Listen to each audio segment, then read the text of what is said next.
हाय दोस्तों, मैं हूँ अमृता। आज की कहानी में हमें बताया गया है कि कैसे एक मेट्रॉइड अर्थ पे गिरता है, जिसके कारण एक एलियन की प्रजाति पूरे अर्थ पर पैदा होती है। कहानी है इवोल्यूशन। कहानी की शुरुआत में हम वेन नाम के एक फायर फाइटर आदमी को देखते हैं, जो रेगिस्तान में अपने होने वाले एग्जाम की कुछ प्रैक्टिस कर रहा था। लेकिन तभी एक बहुत ही बड़ा मेट्रॉइड वो अपने तरफ आते हुए देखता है और वो भागने लगता है।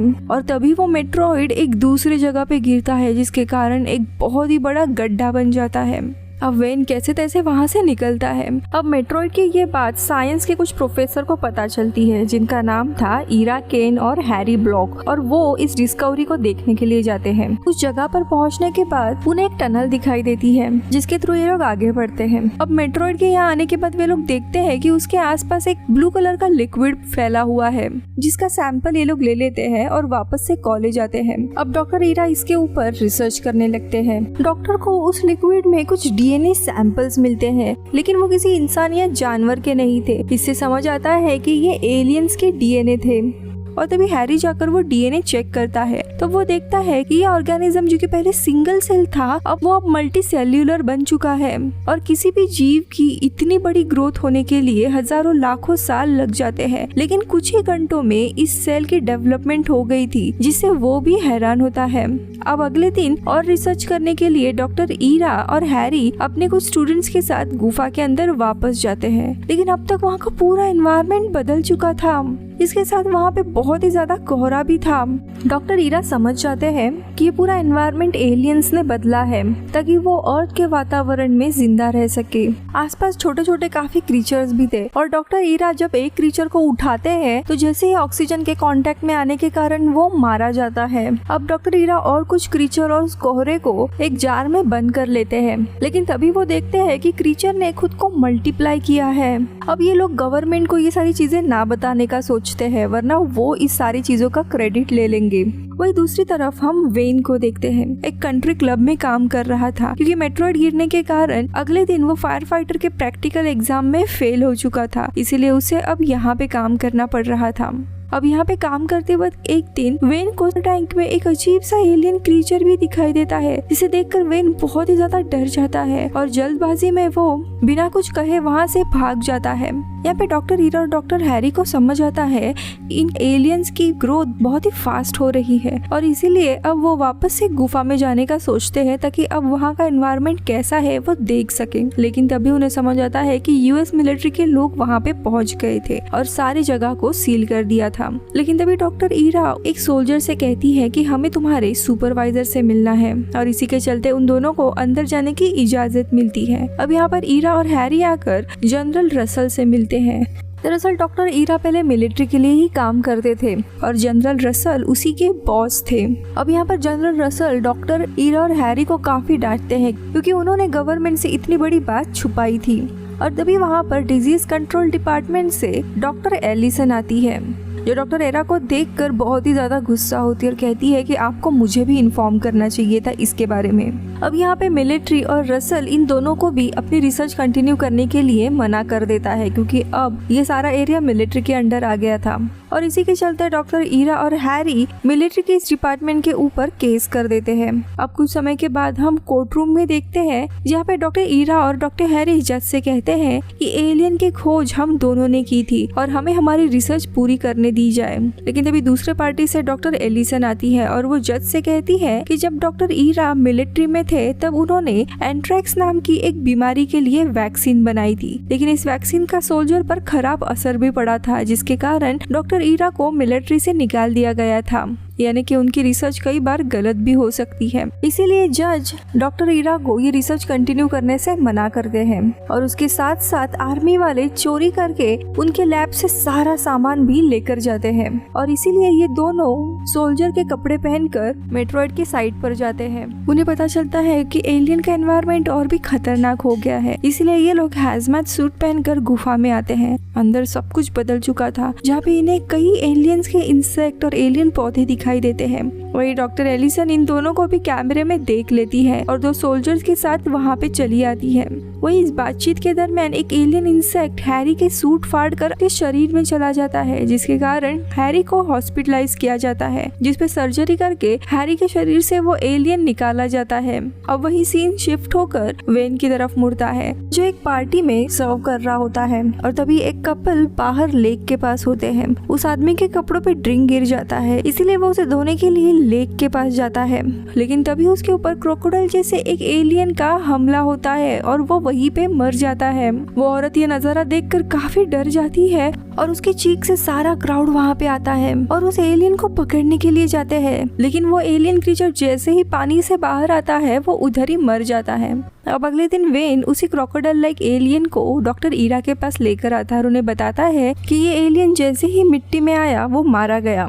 वही अब धीरे धीरे आसपास के शहरवासियों को भी अजीब अजीब क्रीचर मिलने लगते हैं। जैसे एक औरत के पास मेंढक जैसा एलियन होता है, लेकिन उसके मुंह के अंदर और एक दूसरा क्रीचर होता है। ये डरावनी चीज देखकर वो औरत 911 को कॉल करती है। वही दूसरी तरफ डॉक्टर ईरा एलिसन से मिलकर उससे कहती है कि एलियंस हमारे वातावरण के हिसाब से बदल रहे हैं। वो आसपास के जानवरों की तरह म्यूटेट होकर इस एनवायरनमेंट में रहने की कोशिश कर रहे हैं। अगर वो ज्यादा डेवलप हुए तो इंसानों के लिए प्रॉब्लम हो सकता है, इसीलिए हमें ही इन्हें मारना होगा। अब एलिसन भी मान जाती है और वो जनरल रसल से इसके बारे में बात करने जाती है। अब ये बात डॉक्टर ईरा जाकर हैरी को भी बताते हैं। इसी बीच में ये लोग एक पुलिस ऑफिसर के रेडियो पर उस मेंढक जैसे एलियन के बारे में सुनते हैं, जिसके बाद ये तीनों भी उस घर में जांच करने के लिए जाते हैं, जहाँ पर ये देखते हैं कि वो एलियन जमीन को खोद कर घर के स्टोरेज रूम तक आया है। अब इनके साथ वेन भी होता है। वो घर के पीछे जाता है, जहाँ पे उसे काफी सारे मरे हुए ड्रैगन लाइक एलियन मिलते हैं और यहाँ डॉक्टर ईरा सोचते हैं कि शायद एलियन जिंदा रहने के लिए ऑक्सीजन में सांस लेने की कोशिश करना सीख रहे हैं और इसी के चलते ये मारे गए होंगे। अब पास में ही उन्हें एक गुफा दिखाई देती है, जिसे देखकर हैरी समझ जाता है कि सभी एलियन उसी गुफा में से आ रहे हैं जहाँ पे मेट्रॉइड गिरा था। और इसी बीच में एक एलियन उठकर खड़ा होता है और अपने मुंह से वो दूसरे एलियन को जन्म देता है, जो कि ऑक्सीजन में सांस भी ले सकता था। और तभी वो एलियन उड़कर एक मॉल जाता है, जहाँ पे एक आदमी को पकड़कर वो मॉल के अंदर उड़ने लगता है। अब ये तीनों भी कैसे तैसे मॉल में आते हैं, जहाँ पे वेन काफी चालाकी से उस एलियन को अपने पास बुलाता है। उसे काफी बार शूट किया जाता है, जिसके बाद वो मारा जाता है। अब मीडिया वाले इस न्यूज को कवर करते हैं और शहर वासियों को एलियन के बारे में पता चल जाता है। अब यहाँ पर गवर्नर लुईस भी जनरल रसल से मिलने के लिए उसी साइट पर आते हैं और उन्हें एलियंस के बारे में अभी तक ना बताने के लिए गुस्सा करते हैं, लेकिन रसल ये सारी बात डॉक्टर ईरा और हैरी के ऊपर डाल देता है और कहता है कि उन्हीं के कारण सारे एलियन भाग रहे हैं। लेकिन तभी एलिसन आकर सारी सच्चाई बताती है और तभी डॉक्टर ईरा और हैरी भी वहाँ पहुँचते हैं और रसल बताता है कि वो जल्द ही शहर को खाली करने का प्लान कर रहा है, जिसके बाद वो इस पूरे साइट पे बॉम्ब गिराएगा। लेकिन तभी ये लोग देखते हैं कि गुफा में लगे हुए कैमरास को कुछ एलियंस तबाह कर रहे हैं और ये बड़े से एलियन बाहर आ जाते हैं और जनरल लुईस को मारने आते हैं। लेकिन तभी डॉक्टर हैरी और ईरा उन्हें रोकते हैं, लेकिन उस एलियन की स्किन काफी मोटी होती है और तभी वेन आकर एलियन को गोली मारता है, जिसके बाद जनरल रसल इन सब को यहाँ से जाने के लिए कहते हैं और एलिसन भी इनके साथ निकल जाती है। लेकिन जाने से पहले एलिसन डॉक्टर ईरा को उनके चोरी किए हुए सैंपल्स रिसर्च पेपर लाकर देती है, जो कि मिलिट्री लोगों ने ही चुराए थे ताकि उनके रिसर्च के लिए वो क्रेडिट ले सके। अब यहाँ पे आर्मी शहर को खाली करवाने लगती है। वही दूसरी तरफ ये चारों लोग अब उनके लैब पहुंच चुके थे, जहाँ पे हैरी गलती से एक जलती हुई मैच स्टिक को एक लिक्विड सैंपल में फेंक देता है, जिसके कारण सैंपल में मौजूद एलियन सेल्स साइज में काफी बढ़ जाते हैं, जिसे देखकर डॉक्टर ईरा समझ जाता है कि अगर गुफा में भी बॉम्ब गिराया तो वहाँ पे मौजूद इनएक्टिव एलियंस के जो सेल्स है वो भी साइज में बहुत ही बड़े हो जाएंगे, जिससे और भी मुसीबत हो जाएगी। अब यहाँ पे एलिसन जनरल रसल को कॉल करने की कोशिश करती है ताकि वो आर्मी के हमले को रोक सके, लेकिन रसल उसका कॉल नहीं उठा था। इसी बीच में डॉक्टर ईरा की नजर एलिसन के कपड़े पर बने पीरियोडिक टेबल पर जाती है और तभी वो सोचता है कि इंसान जो कि कार्बन बेस्ड लाइफ फॉर्म है उनके लिए आर्सेनिक नाम का केमिकल काफी खतरनाक है, तो ये एलियन जो कि नाइट्रोजन बेस्ड क्रीचर है तो उनके लिए कौन सा केमिकल खतरनाक होगा। और तभी उसे समझ आता है सिलेनियम, जिससे एलियन मारे जा सकते हैं, लेकिन उसके लिए उन्हें 500 गैलन के सिलेनियम चाहिए होंगे। और तभी उन्हें समझ आता है कि ये केमिकल हेड एंड शोल्डर के शैम्पू में पाया जाता है। अब अगले दिन वेन एक फायर ट्रक लाता है और कॉलेज के स्टूडेंट की मदद से ये सभी लोग शैम्पू भरने लगते हैं, जिसके बाद ये लोग क्रैश साइट के लिए निकल जाते हैं। वही दूसरी तरफ जनरल रसल बॉम्ब गिराने की तैयारी कर रहा होता है और वहाँ पे गवर्नर लुइस भी आए हुए थे ब्लास्ट देखने के लिए, जिसके कारण उन्हें प्लान और भी जल्दबाजी में पूरा करना पड़ता है। वही दूसरी तरफ ये लोग एक दूसरे टनल के पास आते हैं और गुफा के अंदर एक पाइप लेकर पहुँचते हैं, जिसके बाद वेन बाहर आकर रुकता है ताकि ऑर्डर मिलने पर वो पाइप को खोल सके। लेकिन इसी बीच में एक एलियन इन्हें देख लेता है और तभी डॉक्टर ईरा वेन को पाइप खोलने का ऑर्डर देती है। लेकिन तभी आर्मी वहाँ पे बॉम्ब गिरा देती है, जिसके कारण गुफा में मौजूद काफी सारे एलियंस, उनका साइज काफी बढ़ने लगता है और वो सारे मिलकर एक बहुत ही बड़े एलियन क्रीचर में बदल जाते हैं।